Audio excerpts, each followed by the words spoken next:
Wait, I made good money last year, so why am I broke? I made $60,000 last year, so why do I have $200 in my account right now? Hi, I'm Dave. And I'm terrible with money, but I'm trying to fix it. For a long time, I thought financial stability was mostly about income. Make more money, feel more secure. That was the whole story in my head. And to be fair, it sounds logical. If you earn $60,000 a year, you should not feel broke all the time. But income and financial condition are not the same thing. That was the part I completely missed.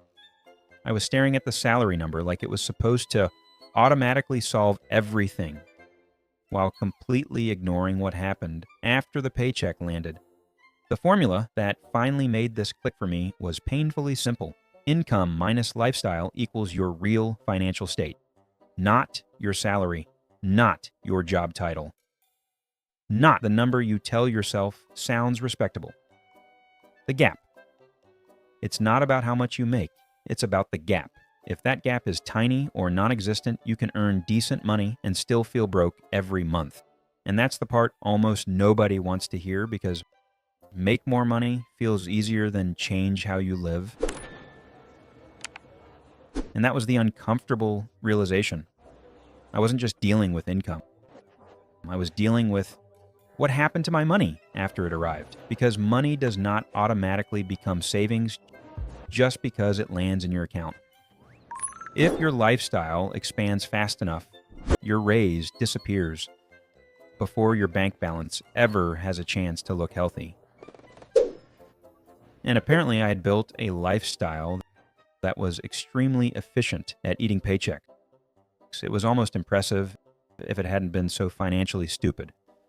Reason number one, lifestyle inflation. This is the silent budget killer nobody talks about. Every raise I got, I spent it before I even saw it. And I did not do this in some dramatic movie way. I didn't buy a sports car. I didn't start acting like a celebrity. I just upgraded normal life a little at a time. Slightly better takeout, slightly better clothes, slightly better tech, slightly better convenience. That's the trap. Lifestyle inflation rarely feels reckless. It feels deserved. Let's say you get an extra $500 a month. That sounds like progress. But then rent goes up a little. You eat out more. You subscribe to one or two new things. You start saying yes to slightly more expensive versions of your normal life. And suddenly that extra $500 is gone. Same income increase, same financial stress, just with nicer packaging. That's why making more money can still leave you feeling stuck. And that parallel line visual was rude, honestly, because I could see exactly what had happened. My income had grown, but my obligations had grown with it. I did not buy freedom. I bought a more expensive version of normal. That was my first big self-awareness moment. I kept thinking I needed a higher salary. What I actually needed was a bigger gap. And those are not the same goal at all. Reason number two, invisible spending. This one is dangerous because it never feels important in the moment. A few subscriptions, some delivery, coffee, random convenience spending, tiny app charges, one thing from Amazon, another thing you forgot to cancel. None of these expenses announce themselves as the problem. They show up quietly, politely, repeatedly. And then one day you look at your statement and wonder why your money has been bleeding out in small amounts. I had $400 in subscriptions I completely forgot about. And yes, that sentence offended me too. Not all at once, not in one dramatic bill, just a pile of small monthly charges that I had stopped noticing because they felt normal. Streaming, cloud storage, apps, trial subscriptions I forgot to cancel, convenience services I barely used. The scary part is not how big one subscription is. It's how invisible all of them become together. That's how you end up paying for 10 little pieces of modern life you don't even fully remember signing up for. Then there was food, delivery, snacks, little stops for coffee, random purchases because I was out and tired and apparently incapable of passing a convenience store without making a financial contribution.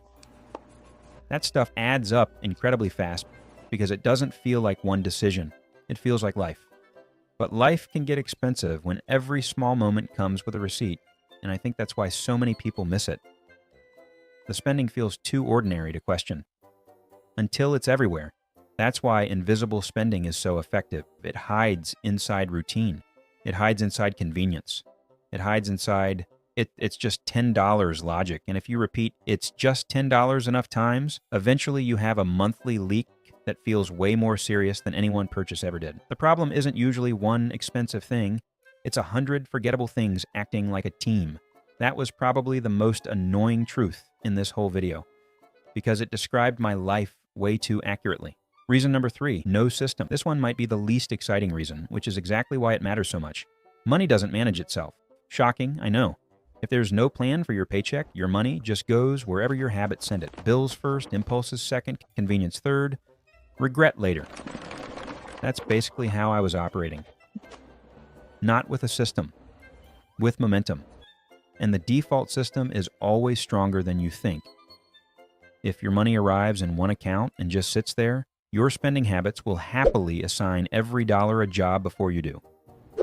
Not intentionally, just automatically. That's why people can earn decent money and still end up with nothing left. Because I'll figure it out as I go is not a system. It's a slow financial disappearance act.